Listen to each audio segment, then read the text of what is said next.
I have been studying the phenomenon of Black male sexual victimization for, I don't know, a couple of decades now.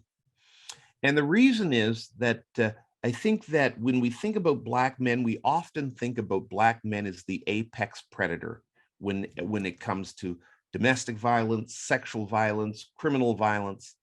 But what people don't appreciate is that the Black male social location is actually an extremely vulnerable social location.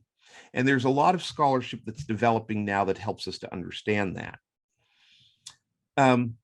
But suffice to say, and I'll go through these slides very, very quickly, and perhaps, like I say, we'll get them to you so you can look at them differently, but in more depth. But in slavery and in colonialism, the Black male body was subjected not only to severe brutality and servitude, but also sexual slavery and what I sometimes call sex and sexuality abuse.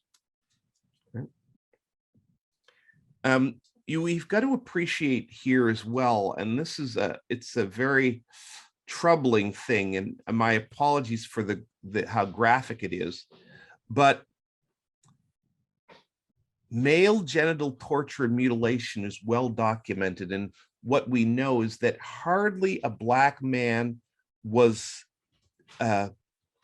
lynched in North America without having their genitals mutilated. Black male sexuality has always been under dramatic assault. You'll remember this picture here.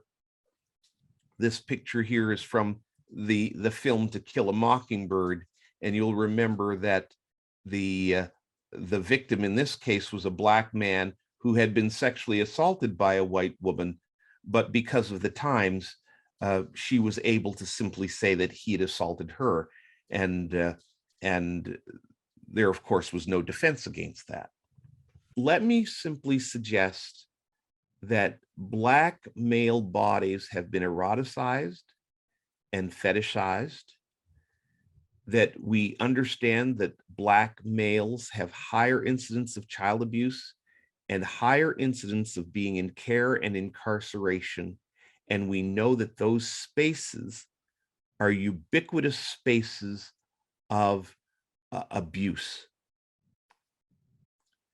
And that we do not hear stories about Black male sexual victimization because often the Black male location interprets that sexual victimization as something other than sexual victimization. And this is a video on YouTube. It's only a 2-minute video of Lil Wayne explaining how when he was 11 years old and was in the home of his rap mentor, the adults there directed a teenage girl to sexually assault him in order to initiate him into sexual activity in full view of all of the adults present. And that was his initiation into sex in his mind. Although, as he's reporting it here, he does seem able to understand it to some degree as a sexual assault.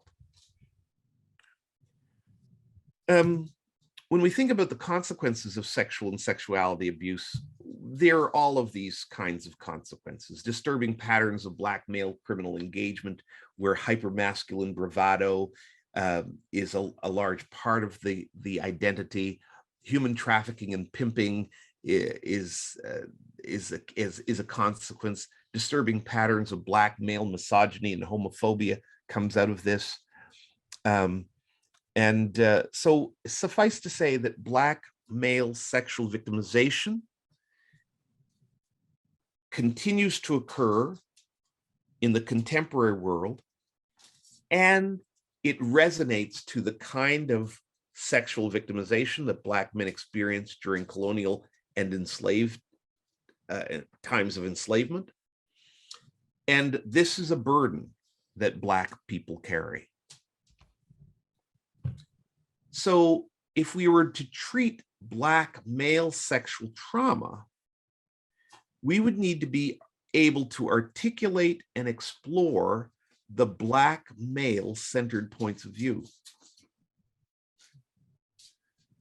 We would have to be able to understand Black misogyny and Black homophobia as a reaction to victimization, and be able to support male victims as they search for balance in their struggle to heal. Right? We'd need to be able to do that while at the same time honoring and protecting female victims' gains. And we'd have to acknowledge the living legacy of historical and personal harm that Black men are experiencing. And we'd need to make race transparent at all stages of our engagement, beginning at intake. And we'd have to acknowledge the systemic abuse of Black males and Black male sexuality by white patriarchy. So we can see how engaging in sexual violence treatment for Black males requires blowing that concept up so that we can see it in its ancient historical context and even the contemporary experiences of Black male sexuality today. So I think I have one more section, but let me just stop there and see if there are other questions. And of course, yes, I see someone here commenting on the experiences of Black women.